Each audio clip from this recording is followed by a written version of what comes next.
I would have to say that Swami's been in my life my whole life. My parents and I all went to India in '79 together to see Swami. That was Christmas of '79. So I was 2 years old at that time. And I have a picture which I'll share with you. Aaron Powell. He has a picture of himself with Sai Baba when he was only 2. And he has an amazing story to share about how Sai Baba left an indelible mark in his life. And Swami came for darshan, and I still can see it in my mind. He turns and he looks directly at me and he does this familiar gesture. Mm-hmm. And it's as if he took his bliss or his energy or whatever and just threw it right into me. And it just like shot through it just went up through your whole system, and then it's like you explode with this ananda is what it is, you know. In exceptional detail, Aaron leads us on a journey of many first-person experiences, of full awakening, witnessing and experiencing the higher consciousness. The consciousness that is Aaron, which is here now today, the ego, which identifies as Aaron, which is here now today, at that time began to disappear. A state of bliss descended into the consciousness itself. Bliss was all that was experienced. Probably could have gone on forever.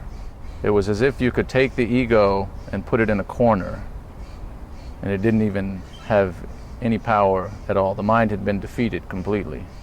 But it sounds like you stepped into self-realization. I don't want to put labels on it. Okay. Because but that could be what you would call it. It's experiencing of truth beyond what was experienced before. You're in bliss all the time. Yeah. It's hard to explain. Even doing something like singing bhajans would bring you down. Jeez. Anything you did would bring you down. Any kind of interaction with the world would only ground you out of it. You'd still be in bliss, Yeah. but not as intense. Yeah. It would pull you, even bhajans themselves would pull you lower. It was shocking. The world was illusion. Anything in illusion would only pull you out of truth. This is a special Souljourns presentation in 3 segments. Part 1 is the story of the complex yet detailed spiritual transformation of Aaron Powell of Georgia, a lifelong devotee of Sri Sathya Sai Baba. Part 2, to be immediately posted to Souljourns following this video interview, Aaron Powell's father, Cosby Powell, who first met Sai Baba in 1979. I think it's important that people realize everyone has a relationship with Swami. So Swami comes out, and as he walks to where I can see him good, I just know he's divine. This was it. I mean, my search was over. Mm-hmm. And so the 4th trip, by this time I'm starting to film Swami video in '81, and he was very gracious, and it was almost like he would make it easy. If you ever see any of the footage, he walked straight toward the camera a lot of times. This trip, when I felt it was my duty to capture some of these images, because at the time there was not a lot of filming going on. There was a lot of still photography, but not a lot of video. And so I felt it was important to get this for history.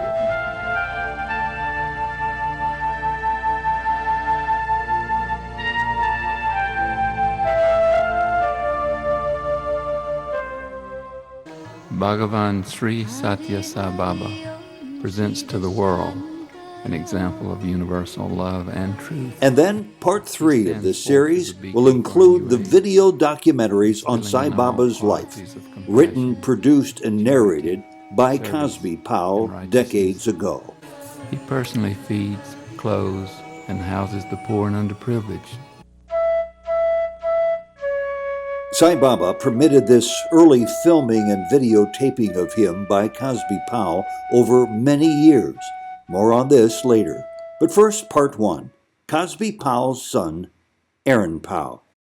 Welcome to Souljourns. These interviews were recorded in Forsyth, Georgia in May 2014.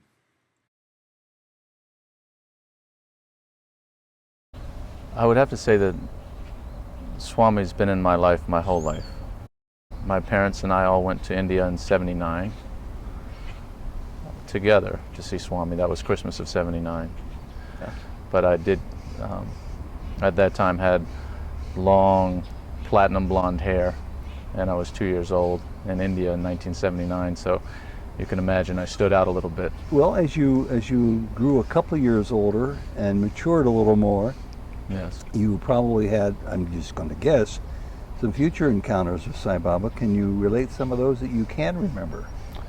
The primary encounters that I had that are to be recounted as far as physical interaction with the form of Swami occurred in 1998 primarily.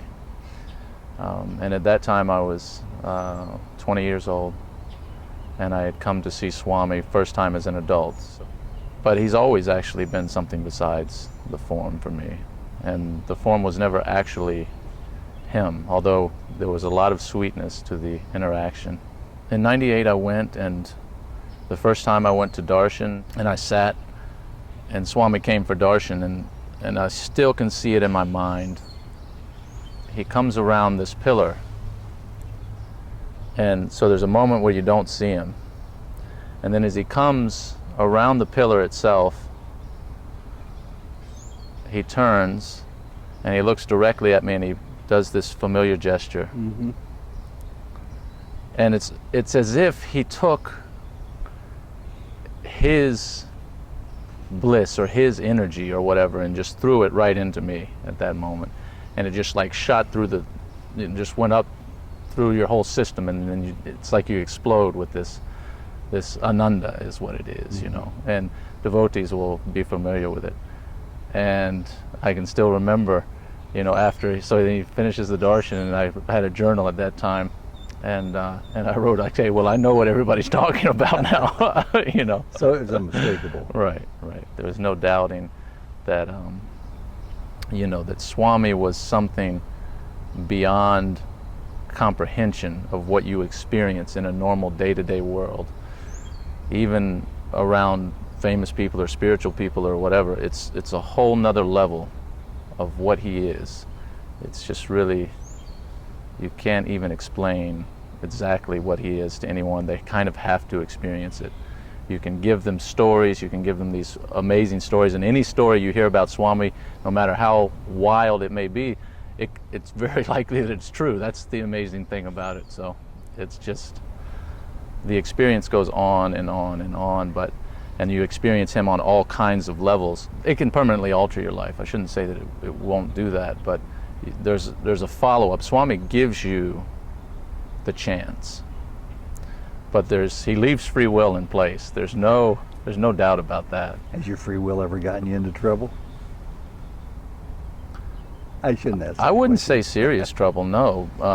But I've had moments where, for example, I thought Swami was unhappy with me, and that I was telling my father earlier that the absolute worst thing in the world is the concept of having fallen out of grace. Yeah. To feel like you have somehow displeased Yet that's also very human, isn't Swami, it? you know. I mean, aren't we almost destined to trip and fall on our face from time to time? And you know, it's the tendency of the human mind to do that at some point. It's the tendency to create an issue, I guess. And or you're just your mountains of karmas from the past, all of a sudden some of the big boulders fall on you, and your response, depending on where you are, may not be all that it could be. Yeah. I can tell you about the experience of not being yourself. Well, that's a good one to start with. Yeah. In 2001, I was to make my second trip to see Swami as an adult. And previous to going, I decided I was going to, for somehow it came across my path that there were these skeptics that didn't believe in Swami, and I was saying, well, what is this about? This is nuts, you know. All this guy does is love everybody and do the most amazing service in the world and manifest things and has every kind of miracle you can think of. And there are people that are against him and all this. So I said, okay, well, I want to see what they're talking about. So I went through all this material of these people that were trying to bash his name and do all these, basically defame him. And I found it very interesting what happened with this. The mind, I didn't really believe these things, but my mind is a very sharp and probing thing, so it had to get to the bottom of what these people were talking about. And so I went through all of it, and it started to get where it wasn't that I didn't believe in Swami, ever, but it got where I said, well, what if this is true? What does that mean? And it shook my faith without question. There was something happened, and I'm convinced that it was all Swami's will that I go through this. But in '98, I had had 3 interviews with Swami. I had had all kinds of attention from him. I'd interacted with him in various ways, and in my mind, I had the attitude that you have no better devotee, period. I'll do anything, whatever, it doesn't matter. I love you more than the whole world. Nothing can shake my faith, period. And so when I had this, let's say, a crisis of faith sort of thing, it pushed me to the most extreme levels. And I was meditating constantly. I was doing every spiritual practice I could think of. When I went, I was just full of doubts, and Swami was pushing every single one of those. Every single doubt that I had, he was pushing further. He would make it look worse to me, you know, and he was doing it intentionally. And I was looking at this and saying, this is, wow, you know, this is intense.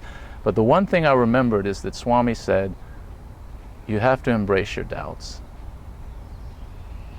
You have to be willing to embrace your doubts to get past them. If you hide them away in a corner, you'll never get past them. So that's what I did. I embraced them, and it was rough. Because the concept of God as man is a concept that the mind cannot deal with. So I was engaged in this in a very serious way. And constant meditation, Soham meditation, constant, all the time, all day long. And then in darshan, I would go and I would be with Swami, and I'd say, Swami, I've got all these doubts, and I'm here with you. I'm not going anywhere, but here are all these doubts, you know. Help me out here, you know. And what did he do? So he, slowly and slowly, I came to understand each and every one of them from a higher level. And there were certain darshans, there were certain times where he came with the glory of divinity just flowing from him in every possible way. And I would sit there and look at this and behold it, and it would shatter these doubts to the point that you're saying, this is a divine being. It doesn't matter what your mind thinks about it. You're experiencing the truth of it. It's beyond anything the mind can think about. He worked me through every single one of them. Somehow I would see more and more and more about the particular doubt, whatever it was, until it was erased, until I saw past it, until I saw it from a level that transcended it, until I saw what it meant. Regardless of whatever it might be, it was all clear to me. Each and every one was resolved, and I'm convinced that the reason that happened is because I was willing to engage them, number one. And 2, I was willing to stay with Swami through that process, to not run from him, but to be with him and say, we're sharing this. I came back from India after that trip, and I was meditating 7, 8, 9 times a day. Oh my goodness. And it had been built up over the course of the month and a half that I'd been in India, and previously throughout my whole life. of spiritual practice. The interesting thing is that it happened in America. It didn't happen in India. At some point, what I would call a descent of grace occurred. I had resolved the doubts about Swami. My faith came roaring back as if it was the ultimate comeback. Along with this, I had sharpened the spiritual practices to a point that they'd never been. And the consciousness that is Aaron, which is here now today, the ego, which identifies as Aaron, which is here now today, at that time began to disappear. The concept of even being an ego began to disappear. A state of bliss descended into the consciousness itself. Bliss was all that was experienced. And this went on and on and on, and it probably could have gone on forever. It was as if you could take the ego and put it in a corner, and it didn't even have any power at all. The mind had been defeated completely.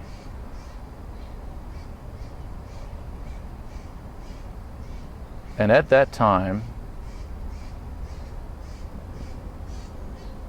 the concept of you as a self, as an individual ego operating within the world, wasn't really there.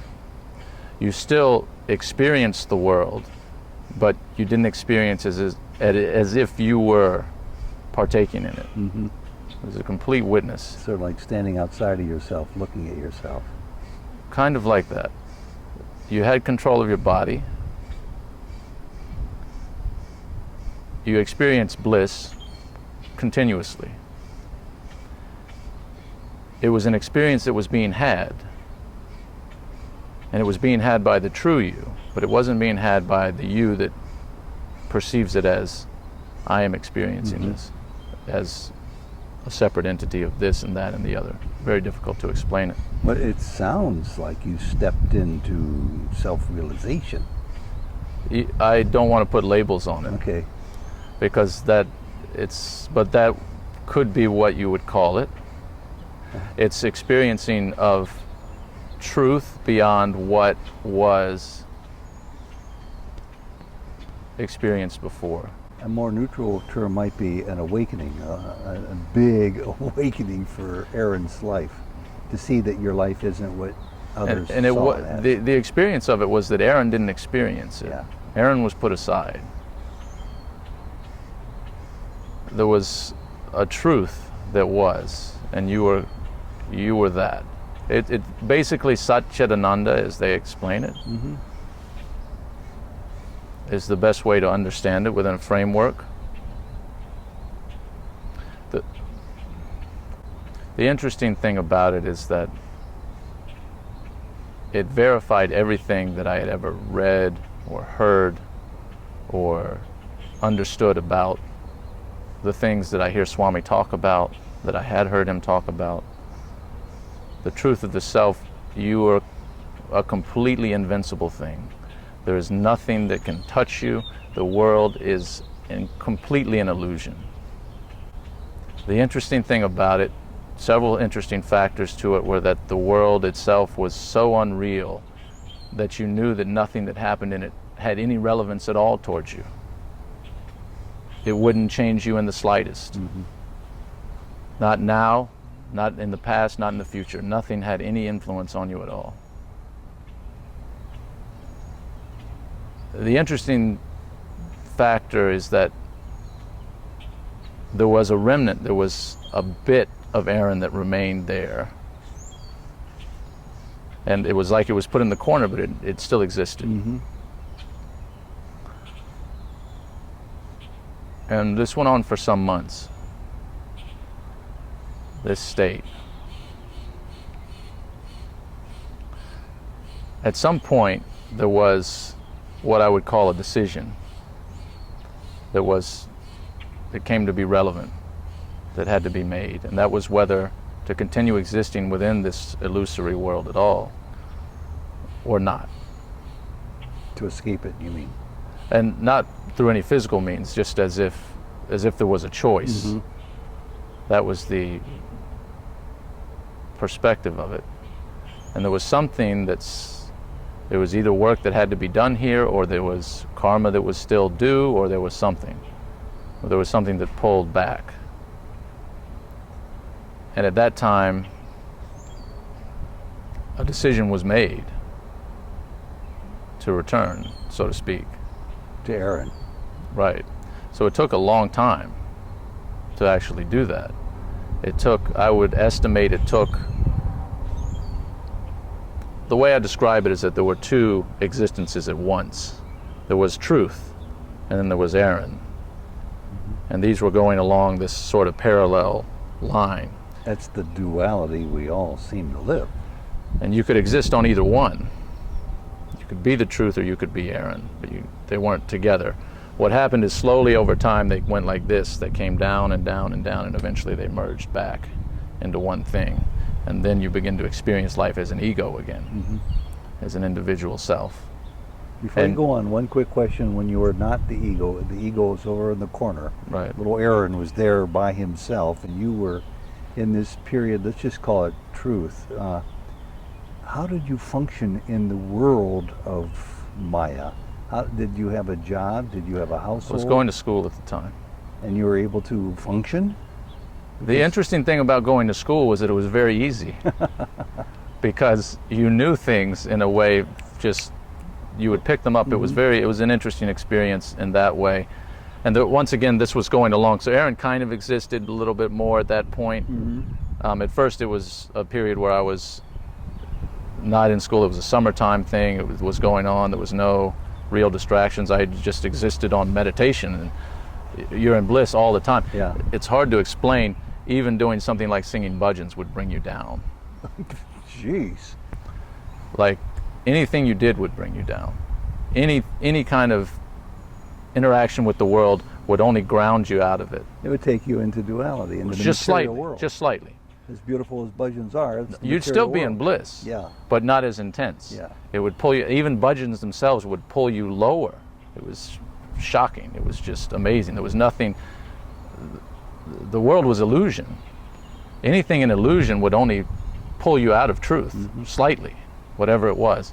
So you basically just existed. You would just be in beingness the whole time. So Because it was complete bliss. There was no reason to do anything. And you knew it was all an illusion, so there was no reason to do anything. And then one day, much to probably your disappointment, in comes marching Aaron, who had been banished to the sidelines. It was a decision. Actually, there was no disappointment to it. It was a decision. What happened was I started to take actions that I knew would ground the energy. Yeah. A little bit. So something like if you watch a television program, or if you engage in going to some place or whatever it is, it would ground and you would start to come back. You came back with a sense of invincibility within the world at first. But you came back nonetheless. And how has that, it's a crazy question, but it's the one that's on the tip of my tongue. Yeah. How has that worked out for you? It's probably not the best deal to come back. I mean, Yeah, you chose to do it. yeah, indeed. But it's the same choice that every being in existence has already made. Every human being has already made this decision. Okay, I understand that, but why would you make Why such a would you? choice? Well, we all did it. But we mostly do it unconsciously. You did it consciously. Well, that is a good question. And there have been a number of different answers to that. I've got a ready-made answer Yeah. to help others who are possibly capable of getting the message, seeing this, Possibly. learn to advance themselves. That's one possible thing. I think that it does deal with individual karma. I do think that there's a major thing of importance, and that is to realize that whatever you are in this world, it doesn't matter. Whatever you are doesn't matter at all. You can be good, you can be bad, you can be anything. That's not you. Even if you're being good almost the whole time, that's also not you. It's also subjective too. Right. You know, you can be doing service all the time, and if you're saying yourself as I'm a service person, I'm doing service, I'm doing, it's you blow up false. that ego of yourself. It's false. Yeah, it's false. Whatever you're doing, whatever you're thinking, whatever it is, none of that is actually you. There's a truth of you that is a beingness that exists beyond any kind of doing. And all those things are figments of your imagination, or our collective imagination, perhaps. But basically, I will vouch for the truth of everything that you read from the yogis and from Swami and from all of them about the self. There are probably far higher levels of experience of divinity than what this consciousness has experienced. But I can tell you that there is nothing but bliss within you. That is what you are. And if you're willing to try to actually find yourself, that's what you can find. So this is from the horse's mouth. You've been there. You're just not repeating something you read in a spiritual guide or a friend who's a follower of Muktananda or Sai Baba told you one day. You've experienced it. It's been experienced. And it's, but you say, I've experienced it, that pulls in ego, which is a lie. So to say, I've experienced it is not true. Because I'm speaking now from an ego perspective. At this point, Aaron exists, and I believe he exists. Yeah. At that time, I knew he didn't. But it was the real I. At this point, I'm talking to you as Aaron. So I am operating, talking from an ego. So I can't say that I experienced it. Aaron, I'm from really, this perspective. I'm really glad you chose to come back to Aaron. I am. I mean, we're playing with words here to a small degree, but I'm trying to rack my brain to think of the best question or two in the remaining time we have left to ask you, because I think this well needs to be tapped as much as possible. So let me put it on your shoulders. What would you say to somebody, me, your dad, your friends, people watching this who are only meeting you for the first time, that they can do, mindful of what you just said? It doesn't kind of matter what the external Aaron's all about, because that's not real. Right. But once you have a taste of that inner Aaron, that doesn't even go by that name, your whole outlook changes. Is it just because you spent so many years meditating? Just because you met this wonderful teacher named Sai Baba? Or is there something practical that other people can hear you say that could be helpful to them? I would say that to project upon it with my current consciousness is not going to be sufficient to tell everyone what they should do, because I'm not in a state that's capable of doing that right now. This consciousness state I'm operating from at this point is not capable of telling each and every person what to do. But there are a couple of guidelines that are generally useful to everyone. One is that you have to be willing to be within a moment. Not doing something, not planning to do something, not thinking about something you did before, not hoping something happens, not hoping something doesn't happen, but just being within a moment. You have to at least make the effort to acquire a capacity to do that. As a human being, you are a human being. You should be able to be. Is that what's called equanimity, to whatever the moment brings you? Your car getting smashed by a semi-truck and nobody's injured, or somebody's injured or not, or you winning the lottery tomorrow night, to have this equanimity about you regardless of which fate comes your way, because you know neither of those is the real Aaron? I think that equanimity is a reward. But it's a gift you can either give yourself or earn the merit to have. Equanimity is definitely a practice, developing awareness. I mean, to some degree it depends on how much you believe that the events of the world don't touch you, that there's a part of you that they can't touch. And sometimes you have to experience very traumatic things, I think, in order to be given the impetus and motivation to get that far within yourself, to get beyond it, to get to a place that says, I can't be touched. Some part of me can't be touched by this. But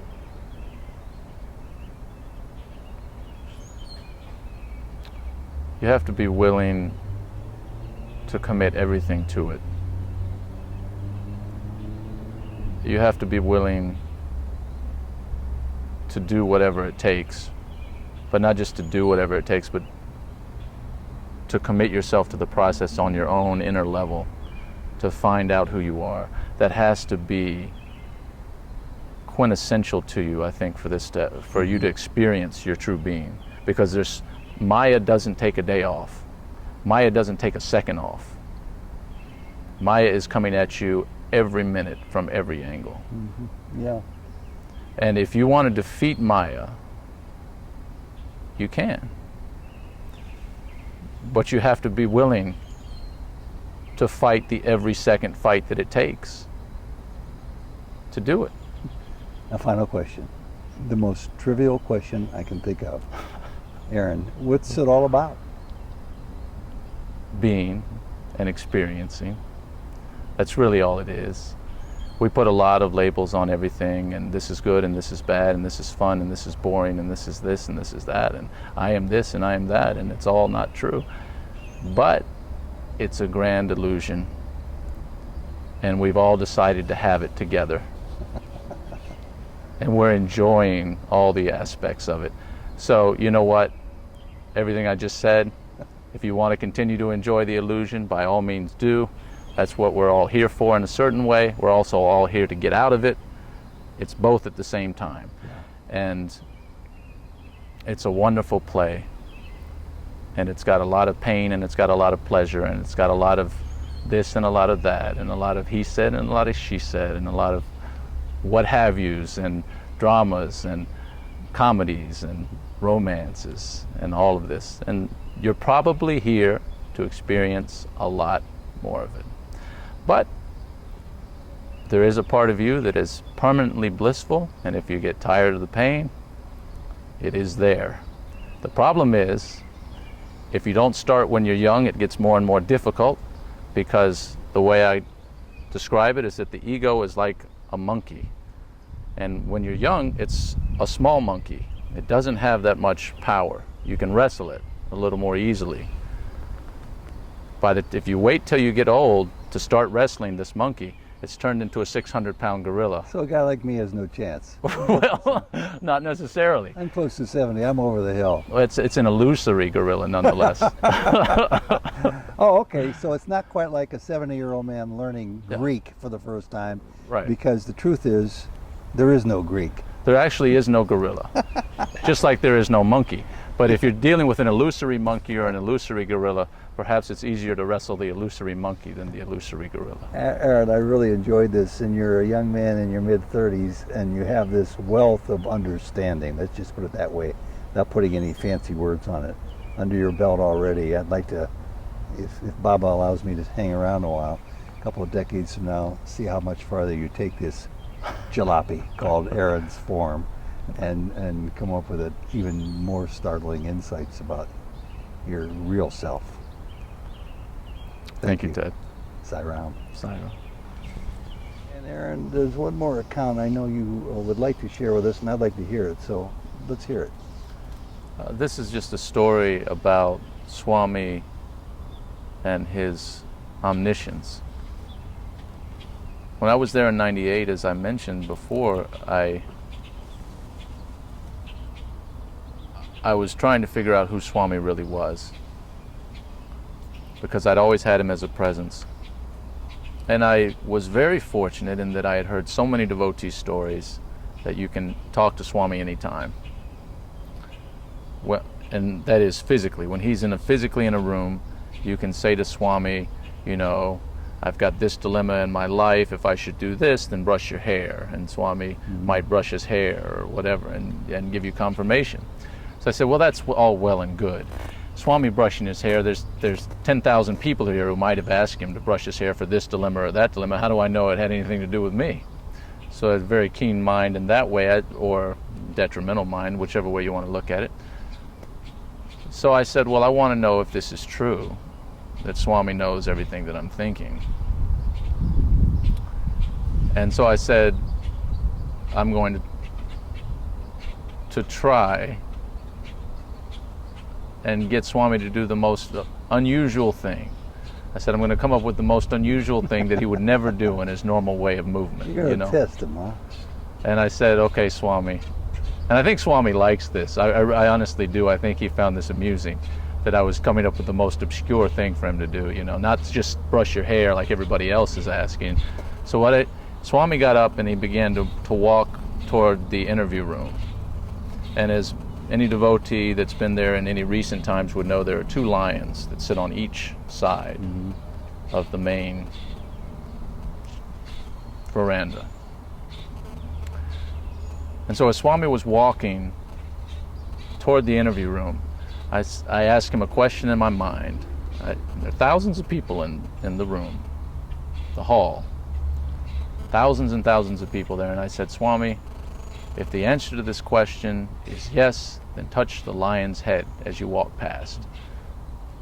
He reaches out, touches the lion's head. That blew my mind, because no matter how many stories you've heard of this sort of thing, when you have this personal experience, and there's just, now that's irrational. There's no way that that can happen coincidentally, right? No. I'm thinking that. Once again, my mind is a very sharp mind, and it says, well, it's not likely that that could happen. But it could. But it could have. Well, that's the doubt of the ego. That is. So I said, well, we got to do it again then. Same thing. So I'm going to cut the story short. We began to have this game, Swami and I.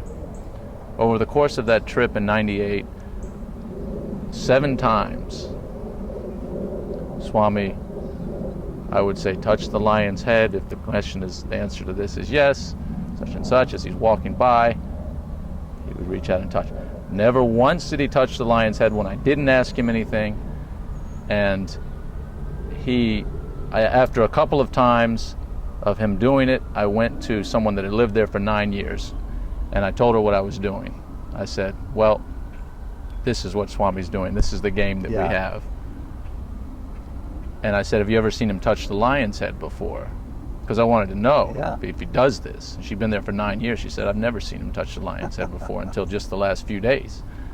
And it got to the point after a little while that I would ask Swami something, he would touch the lion's head, and after darshan, she would come up to me and say, what did you ask him? I saw him touch that lion's head. I know you asked him something, you know.